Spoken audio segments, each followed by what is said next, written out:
కూటమి ప్రభుత్వం మా మీద ఎంతగా కక్ష కట్టింది.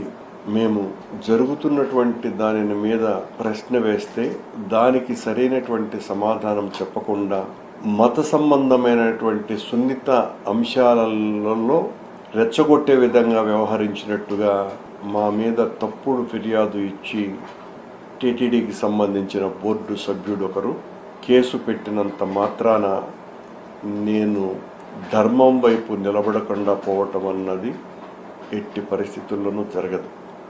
నేను ఉద్యమాల నుంచి వచ్చినటువంటి వాడిని.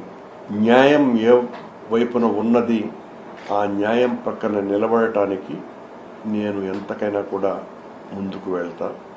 నా మీద ఈ కేసు ఒకటి కాదు, ఇలాంటివి మరో 100 పెట్టినా టీటీడీలో కావచ్చు, ప్రభుత్వంలో కావచ్చును, ఏ తప్పు జరిగినా ప్రతిపక్ష పార్టీకి సంబంధించినటువంటి వ్యక్తిగా నేను ఖచ్చితంగా నిలదీస్తూనే ఉంటాను.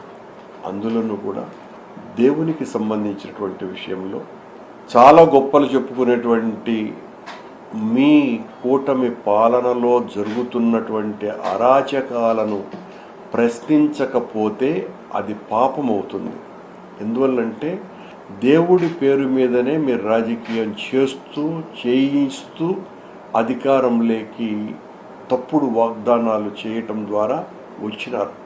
అలాంటి మీరు భగవంతుణ్ణి అడ్డం పెట్టుకొని ఈ ఘోరాలు చేస్తూ ఉంటే ప్రశ్నించకూడదు అని అనుకుంటే, ప్రశ్నించే గొంతుక అయ్యుండి కూడా ఆ గొంతుకను మూగ చేస్తే అది నేరగ్రస్తమవుతుంది, పాపగ్రస్తమవుతుంది. కనుక ఆ పాపం నేను చెయ్యను. ఖచ్చితంగా ప్రశ్నిస్తూనే ఉంటాను. ప్రజాస్వామ్యబద్ధంగా మీ తప్పుల్ని ఎత్తి చూపుతూనే ఉంటాను.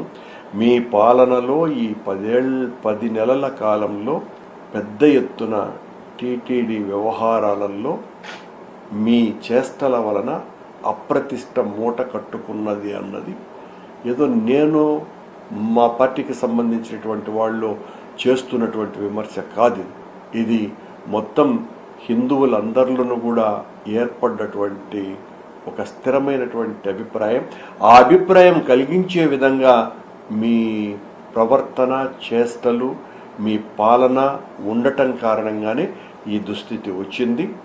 అదేదో నేను చాలా నేరగ్రస్తుడైనట్టు, నేరం చేసినట్టుగా, ఏదో హిందూ మతాన్నంతా కూడా విధ్వంసం చేయటానికే నేను పూనుకున్నట్టుగా మీరు ప్రకటనలు ఇచ్చో, లేకపోతే నా మీద వ్యక్తిగత దాడి చేస్తానో, నా వ్యక్తిగత